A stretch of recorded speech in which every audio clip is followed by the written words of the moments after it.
లేదు పల్లవి, మీ మామ ఇంకా రాలేదు. మామ రాకపోతే నువ్వెందుకు డల్గా ఉంటావు? ఎందుకో తెలీదు, ఆయన రావడం కొంచెం ఆలస్యం అయితే ఏదో దిగులుగా ఉంటుంది. అనుకున్న టైం కన్నా కొంచెం ముందుగా వస్తే ఆనందంగా ఉంటుంది. అవునా? మరి మా నాన్న ఆలస్యంగా వచ్చినా మా అమ్మ దిగులుగా ఉండదేంటి? ముందుగా వస్తే ఆనందంగా కూడా ఉండదు. పైగా ముందుగా వచ్చినందుకు అరుస్తుంది కూడా. ఇంకో గంట కష్టపడి పనిచేయచ్చు కదా, ఇంకో 4 రూపాయలు వస్తాయి కదా అంటుంది. నువ్వు ఎప్పుడూ మావయ్య అలా అనవు కదూ. అంటే అది మీరిద్దరు పిల్లలు కదా, మిమ్మల్ని బాగా చదివించాలంటే బాగా డబ్బులు కావాలి కదా. బాగా డబ్బులు సంపాదించాలంటే బాగా కష్టపడాలి కదా. బాగా డబ్బులు సంపాదించాలంటే బాగా కష్టపడాలి కదా. అందుకే అలా అంటుంది మీ అమ్మ. రేపు మీకు పిల్లలు పుట్టిన తర్వాత నువ్వు కూడా మామయ్యని అలాగే అరుస్తావు అన్నమాట.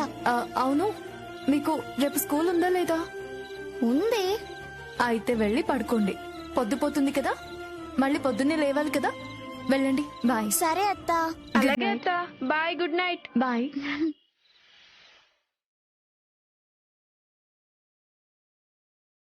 ఏంటి అఖిల్ బాబు ఇంకా రాలేదు? ఒకసారి ఫోన్ చేద్దాం.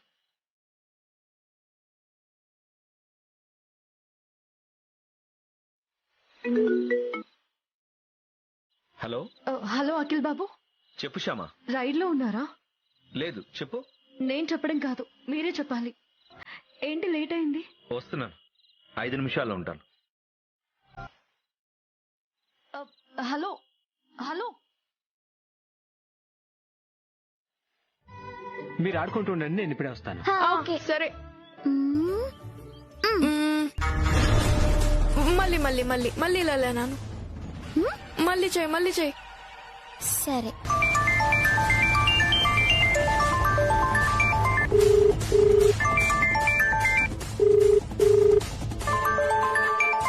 బ్రహ్మాజీ ఫోన్ చేశాడంటే బంగారు బొమ్మ దొరికిందేమో. హలో. హలో రషీద్, చెప్పు భయ్యా. నీతో అర్జెంట్ గా మాట్లాడాలి. మాట్లాడు. ఫోన్ లో కాదు, డైరెక్ట్ గా కలిసి మాట్లాడాలి. అంత ఇంపార్టెంట్ మ్యాటరా? అంతకంటే ఎక్కువ ఇంపార్టెంట్ మ్యాటర్. అయితే కలుద్దాం. ఎక్కడ కలుద్దాం? నీ ఇష్టం భయ్యా.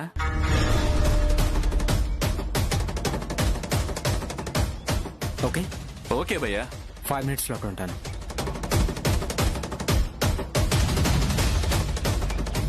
నో డౌట్, బంగారు బొమ్మ దొరికే ఉంటుంది. వనజక్క, ఏంటి కాంతం ఇలా వచ్చావు? అప్పేమన్నా కావాలా? లేదక్క, అప్పు తీర్చడానికి వచ్చాను. అప్పు తీర్చడానికి అంత తొందర ఎందుకు కాంతం? నెల నెల వడ్డీ ఇస్తే చాలు కదా. నేను మిమ్మల్ని ఏం తొందర పెట్టడం లేదు కదా. నువ్వు తొందర పెట్టకపోయినా మా వడ్డీ పెరిగిపోతుంది కదక్క. ఇదిగో అక్క, అసలు 50,000, వడ్డీ 15,000, మొత్తం 65,000. వడ్డీ 15,000 ఏంటి? 16,000 కదా. 16,000? 15,000 అని చెప్పాడు మా పక్కింటి రాము. రాము అంటే వర్తనమ్మ కొడుకేగా, 10వ తరగతి చదువుతున్నాడు. వాడేనా? అవును, వాడే. వాడి మొహం. వాడికి అసలు లెక్కలు సరిగ్గా చూడడం తెలిసుండదు. నీకు అర్థమయ్యేలా నేను చెప్తాను, విను.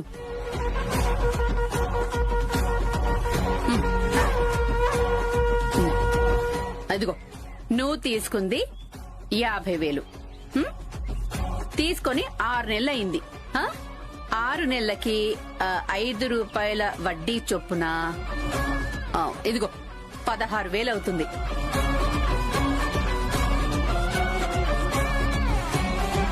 అసలు 50,000, వడ్డీ మొత్తం కలిపి 16,000, అంటే 66,000.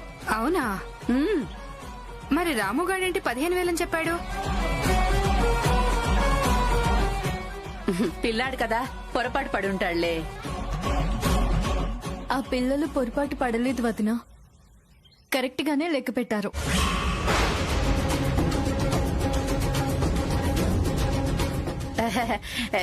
కరెక్టా? కరెక్ట్ ఎలా అవుతుందమ్మా?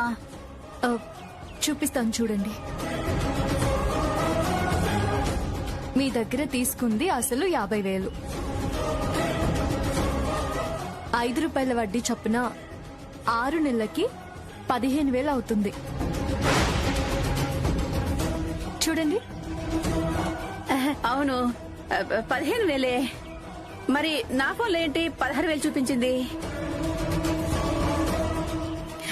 నా ఫోన్లో క్యాలిక్యులేటర్ సరిగా పనిచేయట్లేదు అనుకుంటానులే. చాలా సంతోషం తులసి. సమయానికి నువ్వు రాకపోతే కాంతం దగ్గర 1,000 రూపాయలు ఎక్కువ తీసుకునేదాన్ని.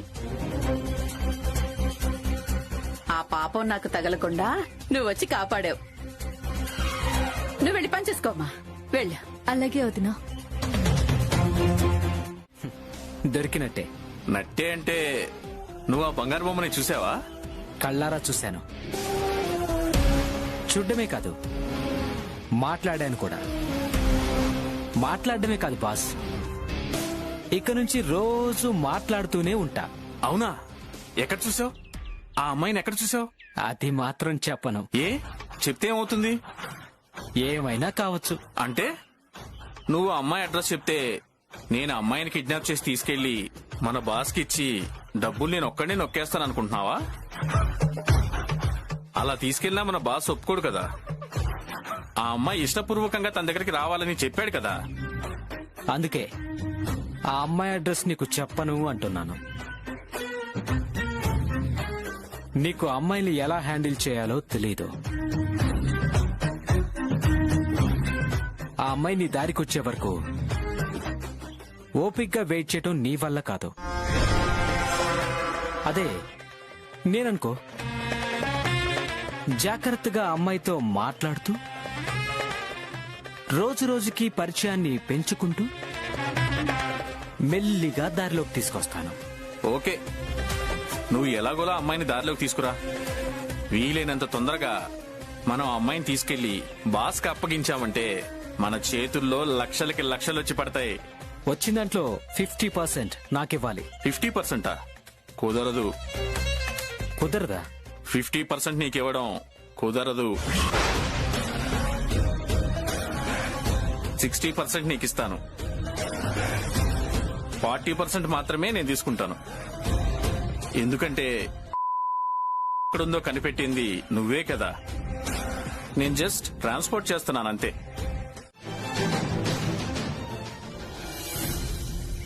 అన్నయ్య, ఏంటమ్మా? మసాజ్లేంటన్నయ్య? మీరు మసాజ్ సెంటర్లో ఏమైనా పార్ట్ టైం జాబ్ చేస్తున్నారా? అది మసాజ్ సెంటర్ కాదమ్మా, అదే ప్రకృతి చికిత్సాలయం. అక్కడికి నడువులు వంగిపోయిన వాళ్ళు, జాయింట్ పెయిన్స్ ఉన్నవాళ్లు, పక్షవాతం వచ్చి కాళ్ళు చేతులు పడిపోయిన వాళ్ళు వస్తూ ఉంటారమ్మా. అలా వచ్చిన వాళ్ళకి డాక్టర్ గారు చెప్పిన ఆయుర్వేదపు నూనెలతో మసాజ్ చేస్తూ ఉంటాను నేను. అలా ఆయిల్ మసాజ్లు చేస్తే పక్షవాతం నయమవుతుందా అన్నయ్య? నయమవుతుందమ్మా. మసాజ్ చేసినందుకు వాళ్ళిచ్చే డబ్బుల కన్నా మనం అలా మసాజ్ చేయటం వల్ల కాళ్ళు చేతులు పడిపోయిన వాళ్ళు లేచి తిరుగుతున్నారన్న తృప్తి కోసం నేనక్కడ పనిచేస్తున్నానమ్మా. అలా ఆయుర్వేదం ఆయిల్స్ తో మామయ్య గారికి కూడా మసాజ్ చేస్తే మామయ్య గారు లేచి తిరుగుతారేమో. అన్నయ్య, మీతో పాటు నేను అక్కడికి వచ్చి ఆ ట్రీట్మెంట్ ఎలా చేస్తారో చూడొచ్చా? అయ్యో, దానికేం భాగ్యమమ్మా, వచ్చి చూడొచ్చు. ఒక 5 నిమిషాలు వెయిట్ చేయండి, ఇప్పుడే వస్తాను. అలాగేనమ్మా.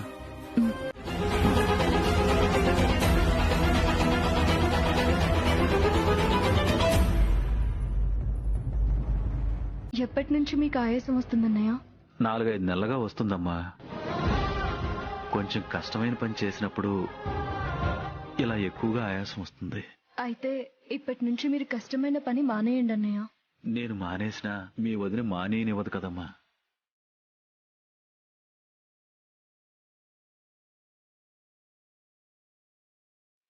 సత్యమన్నా, ఆయాసం తగ్గిందా?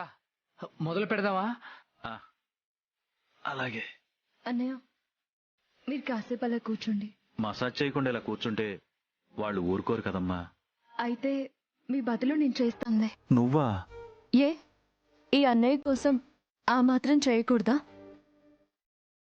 నేను మసాజ్ చేస్తాను, మీరు కూర్చోండి అన్నయ్య. కూర్చోండి.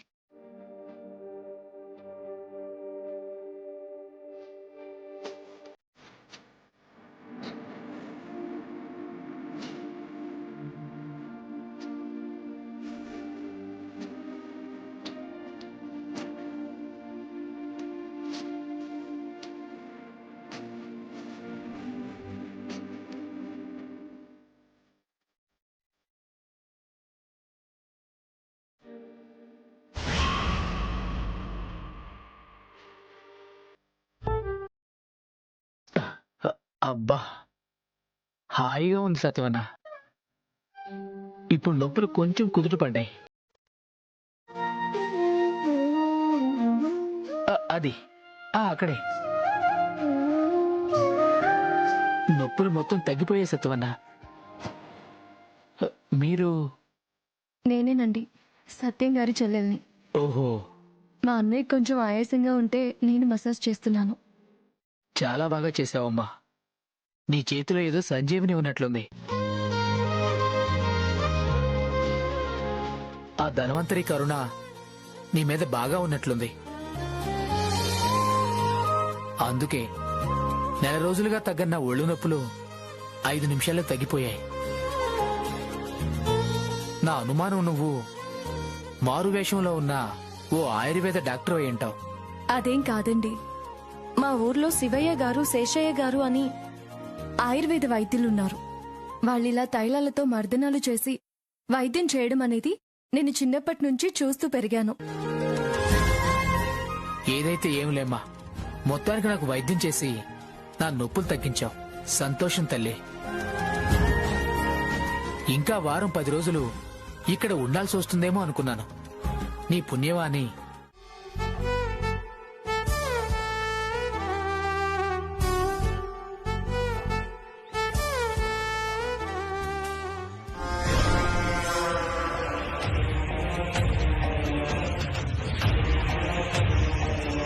ఒసే తులసి, నా బాటికి నేను వడ్డీ వ్యాపారం చేసుకుంటే మధ్యలో దూరి వడ్డీ లెక్క పెట్టి నాకు 1000 రూపాయలు బొక్క పెడతావా? ఇప్పుడు చూడు, ఆ 1000 రూపాయలు నీ దగ్గర ఎలా నొక్కుతాను.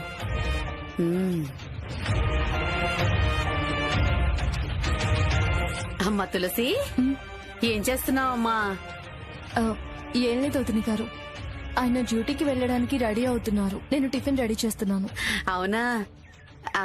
నాకొక చిన్న సాయం చేస్తావమ్మా? అడిగండి వదిన. నేనిలా అడుగుతున్నానని ఏం అనుకోవద్దు మరి. అనుకోండి, అడిగండి. పొరపాటున కూడా అనుకోకూడదు. అస్సలు అనుకోను, అడిగండి.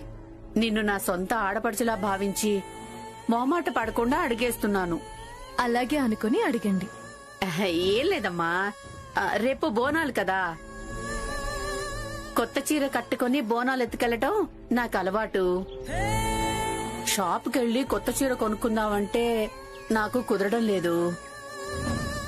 మొన్ననే నువ్వు 2 చీరలు కొనుక్కున్నానని చెప్పావు కదా, వాటిలో నాకొకటిస్తే బోనాలు అయిపోగానే వెంటనే తిరిగిచ్చేస్తాను. దానికి ఇంత మొహమాటం ఎందుకు వదినా? ఆ 2 చీరలు చూపిస్తాను, మీకేది నచ్చితే అది తీసుకోండి. మా తల్లే, సొంత ఆడపడుచు కంటే ఎక్కువ ప్రేమగా మాట్లాడుతున్నావు. తీసుకురామ్మా, వెళ్ళి 2 చీరలు తీసుకురా. సరే.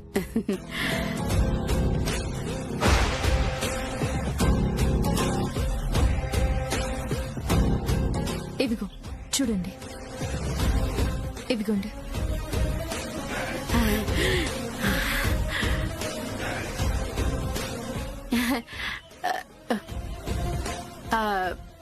ఇదెంత?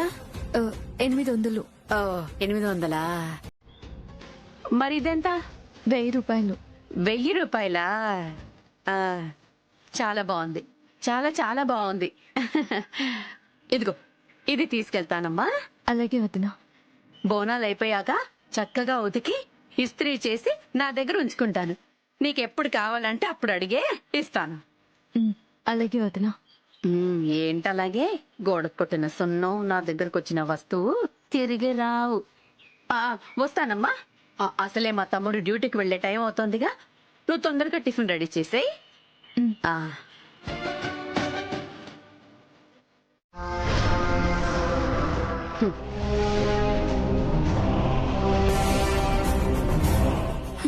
అమ్మయ్యా, దీనివల్ల నష్టపోయిన 1000 రూపాయలు దీని దగ్గరే లాగేశాను.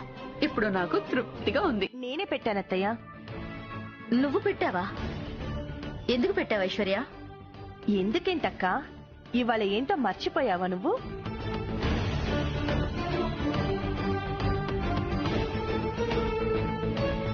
గుర్తు రావట్లేదు ఐశ్వర్య. నువ్వు మర్చిపోయినా అత్తయ్య మర్చిపోర్లే కదత్తయ్య. మీకు గుర్తుంది కదా ఇవాళ ఏంటో?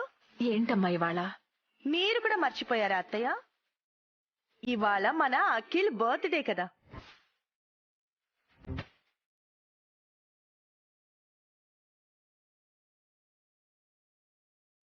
అఖిల్ మన ఇంట్లో నుంచి వెళ్లిపోయేసరికి తన బర్త్డే కూడా మర్చిపోయారన్నమాట మీరు.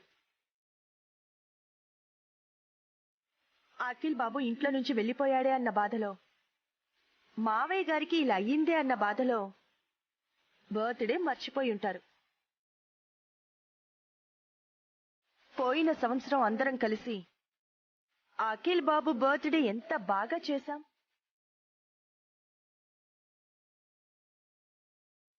పోయిన సంవత్సరం అంత సంతోషంగా జరిగింది. ఈ సంవత్సరం కేక్ కట్ చేయటానికి అఖిలే ఇంట్లో లేడు. అఖిల్ లేకపోయినా అఖిల్ బర్త్డే మాత్రం మన ఇంట్లోనే ఉంటుందత్తయ్య. అందుకే నేనే కేక్ తెచ్చాను. అఖిల్ ఇక్కడ ఉన్నట్టుగా భావించి మీరే కేక్ కట్ చేసి అఖిల్కి హ్యాపీ బర్త్డే చెప్పాలి.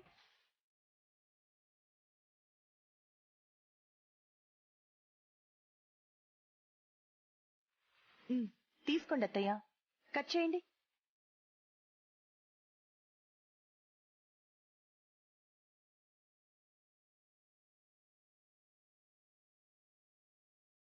కట్ చేయండి అత్తయ్య.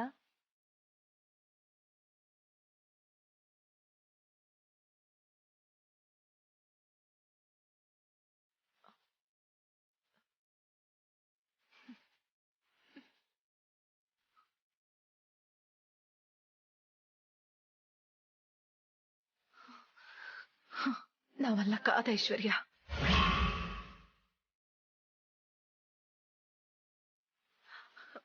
నేను కట్ చేయలేను.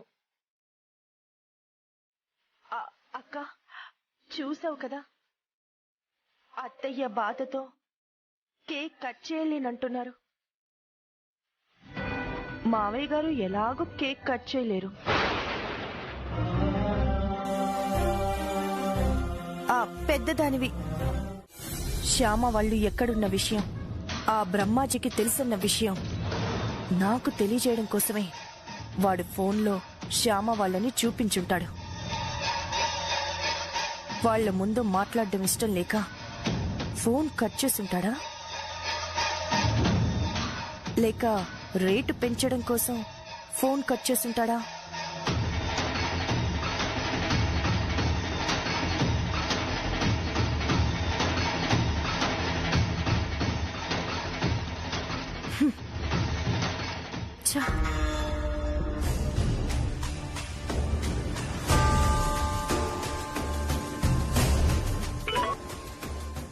హలో బ్రహ్మాజీ. వాళ్లే కదా మేడం మీకు కావాల్సింది?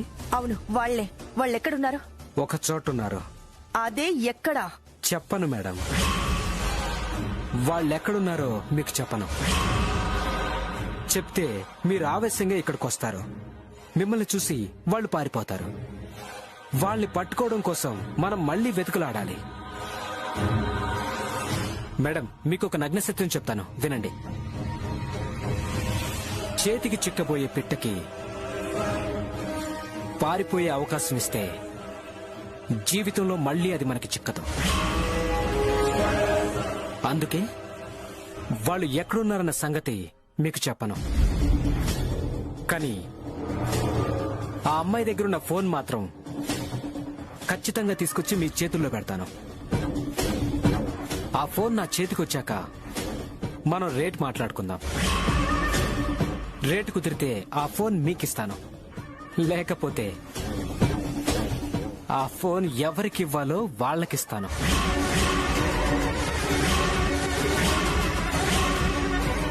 వద్దు, ఆ ఫోన్ ఎవ్వరికి ఇవ్వద్దు.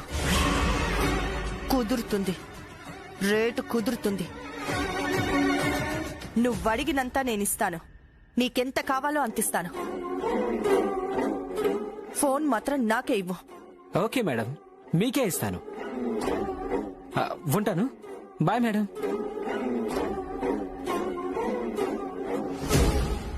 వాడు ఎంత అడిగినా సెటిల్ చేసి ఆ ఫోన్ తీసుకోవాలి, లేకపోతే నా కొంప మునుగుతుంది.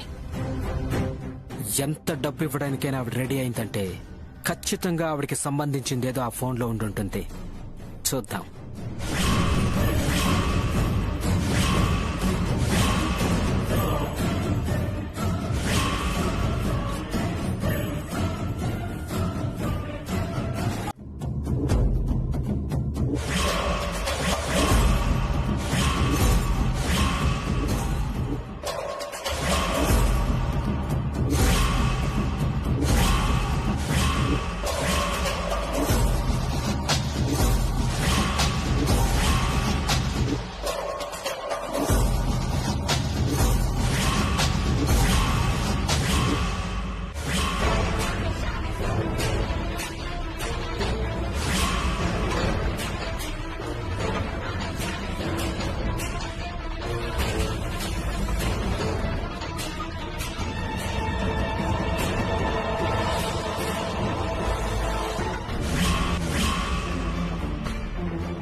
వచ్చారు? ఇప్పుడే వచ్చాను. తలుపు వేసింది కదా, ఎలా వచ్చారు? అవును, తలుపు వేసింది, దగ్గరికేసింది. పిలిచాను, పలకలేదు, అందుకే డోర్ తీసుకుని వచ్చాను. లేదే, నేను తలుపు దగ్గరకు వేయలేదే, గడియ వేశానే. లేదమ్మా, గడియ వేసలేదు, జస్ట్ అలా దగ్గరికేశారు అంతే.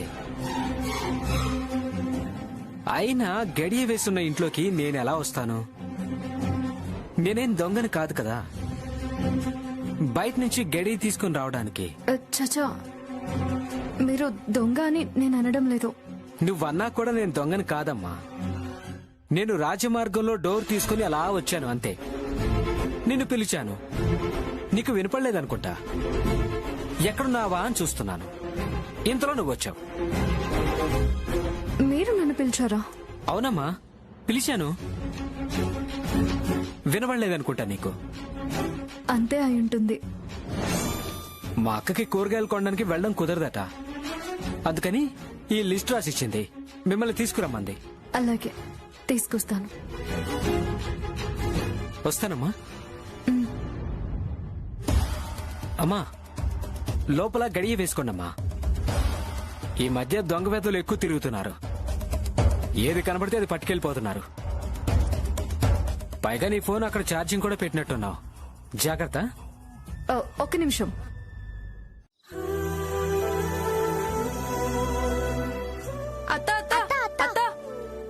ఏంట్రా? అత్త, ఇప్పుడు నువ్వు పాట పాడబోతున్నావంట కదా? నేనా? ఇప్పుడు పాడుతున్నానా? అవును, దాన్ని రికార్డ్ కూడా చేయబోతున్నారంట కదా. నేను పాట పాడడం ఏంటి, దాన్ని రికార్డ్ చేయడం ఏంటి? ఎవరు చెప్పారు? మా బ్రహ్మాజీ మామ చెప్పాడు. నేను పాట పాడుతున్నానని, దాన్ని రికార్డ్ చేస్తున్నానని మీ మామ చెప్పడం ఏంటి? అతనికి నేనే చెప్పానులే. మీరు చెప్పారా? అవును, సోషల్ మీడియాలో నీ పాటలు అప్లోడ్ చేద్దాం అనుకున్నాం కదా. అవును, అనుకున్నాము, కానీ ఇప్పుడు చేద్దాం అనుకోలేదు కదా. ఇవాళ చాలా మంచి రోజట, మొదటి పాట రికార్డ్ చేస్తే మంచిదని వీళ్ళు మామయ్య చెప్పారు. అయితే కెమెరా తీసుకురండి, రికార్డ్ చేద్దామని చెప్పాను. బ్రదర్ చెప్పాడు, నేను కెమెరాతో వచ్చేసాను. ఇప్పటికిప్పుడు పాట పాడడం అంటే కష్టమేమో. నీకేం కష్టమత్తా, ఎప్పుడు పాడమన్నా నువ్వు చక్కగా పాడతావు. అవును, నిద్ర లేపి అడిగినా కూడా నువ్వు బ్రహ్మాండంగా పాడతావు. సరే, ఏ పాట పాడమంటారు? నీ ఇష్టం. అరవెరిసిన చిరునగవులు పాట పాడత్తా. సరే, అదే పాడతాను. బ్రదర్, మీరు వీడియో స్టార్ట్ చేయండి. అలాగే.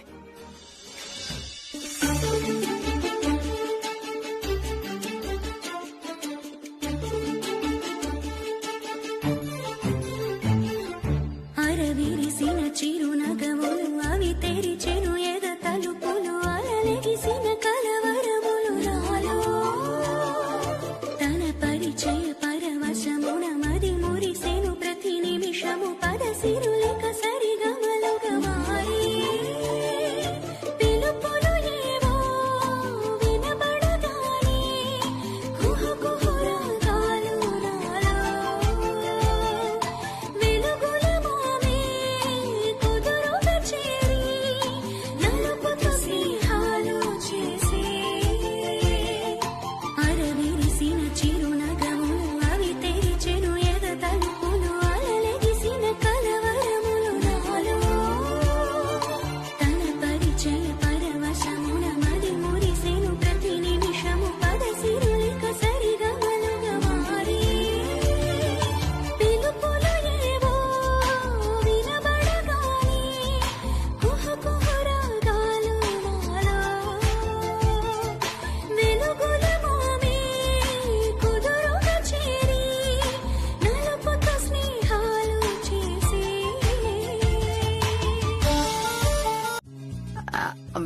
ఆల్జీబ్రానా? ఆయన ఈ డౌట్ నీకెందుకు వచ్చిందిరా? అది మా స్కూల్లో అడిగారులేమ్మా. ఆహా, పల్లవి వస్తే పల్లవి పిన్ని. ఇట్రావే. ఏంటి పిన్ని? ఇదిగో, ఏంట్రా ఇందాక నువ్వు అడిగావు? ఆల్జీబ్రా.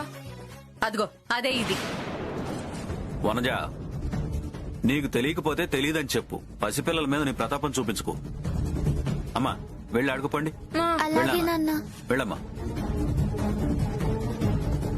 అన్నయ్య,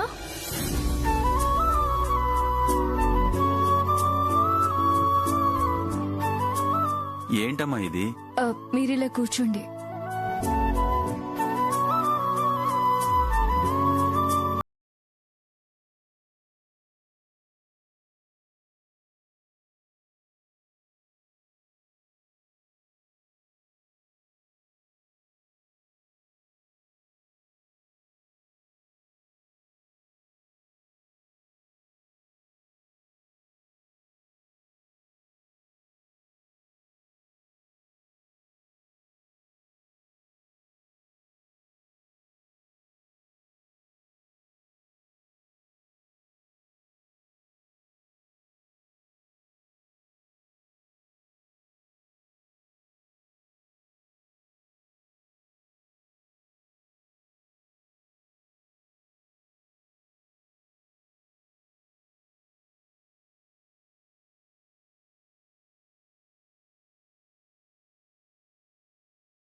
ఏంటి 500 నోట్ తీశాడు?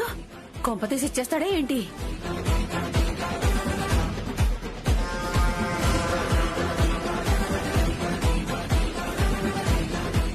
ఈ అన్నయ్య ఇంతకన్నా ఏమి ఇచ్చుకోలేడమ్మా. అదే మాట అన్నయ్య. అభిమానంతో ₹1 ఇచ్చినా కూడా అది ₹1,00,00,000తో సమానం. బాగా చెప్పావమ్మా. నువ్వు పంపిన బంగారు బొమ్మ వీడియో సాంగ్ మన బాస్ కి పంపించాను. ఆ పాట చూసి ఫుల్ గా షేక్ అయిపోయాడు మన బాస్. వీలైనంత తొందరగా ఆ అమ్మాయిని కలవాలంటున్నాడు. మామూలుగా అయితే ఆ అమ్మాయిని బాస్ దగ్గరికి చేర్చేవాళ్ళం, కానీ ఆ అమ్మాయి ఇష్టపూర్వకంగా రావాలని బాస్ కండిషన్ పెట్టాడు. అందుకే కొంచెం లేట్ అవుతుంది. ఆ అమ్మాయికి ఎంత డబ్బు ఆశ చూపించినా ఇష్టపూర్వకంగా వచ్చే రకం కాదు. మరి ఎలా రప్పిస్తావు? దానికి ఒక ప్లాన్ చేశా. నేను చాలా మంచివాళ్ల, మంచి చేసేవాళ్ల మొగుడు పెళ్ళాన్ని నమ్మిస్తున్నాను. వాళ్ళు బాగా నమ్మిన తర్వాత ఆ అమ్మాయిని ఎలా దారిలోకి తీసుకురావాలో అలా దారిలోకి తీసుకొస్తాను. బాస్ దగ్గరికి పంపిస్తాను. అది తొందరలో జరిగేలా చూడు. అలాగే బాస్ ని కూడా తొందరగా డబ్బు రెడీ చేసుకోమని చెప్పు. డబ్బుల గురించి నువ్వే టెన్షన్ పడుకో. కన్నయ్య, మామయ్య గారు తొందరగా కోలుకునేలా చేయడం, ఆయన లేచి తిరిగేలా చేయడం నా బాధ్యత అనుకుంటున్నాను. ఇలా కాళ్ళు చేతులు చచ్చుపడిపోయిన వాళ్ళకి ఆయుర్వేద వైద్యం బాగా పనిచేస్తుందని నా నమ్మకం. మా ఊర్లో అనువంశిక ఆయుర్వేద వైద్యులు శివయ్య గారు, శేషయ్య గారు ఇలాంటి వారికి చాలా మందికి వైద్యం చేసి నయం చేశారు. కానీ మామయ్య గారిని మా ఊరికి తీసుకువెళ్లి వైద్యం చేయించే పరిస్థితి గాని, ఆ వైద్యుల్ని ఇక్కడికి పిలిచి వైద్యం చేయించే పరిస్థితి గాని ప్రస్తుతం లేదు. అందుకే నేనే మామయ్య గారికి వైద్యం చేద్దామనుకుంటున్నాను. సత్యమన్నయ్య దగ్గర ఆ వైద్యానికి సంబంధించి, ఆ నూనెలకు సంబంధించి అన్ని విషయాలు తెలుసుకున్నాను. ఈ రోజు పంచమి, సోమవారం మంచి రోజు. అందుకే వైద్యం మొదలు పెడదాం అనుకుంటున్నాను. నేను ఇలా ఎవరికీ తెలియకుండా ఆ ఇంటికి వెళ్లి వైద్యం చేస్తానన్న విషయం అఖిల్ బాబుకి చెప్తే చాలా భయపడతారు. పొరపాటున నేను దొరికిపోతే నన్ను చూడగానే అత్తయ్య గారు ఏమంటారు, ఐశ్వర్య అక్క ఏం చేస్తుందోనని అఖిల్ బాబు చాలా భయపడిపోతారు.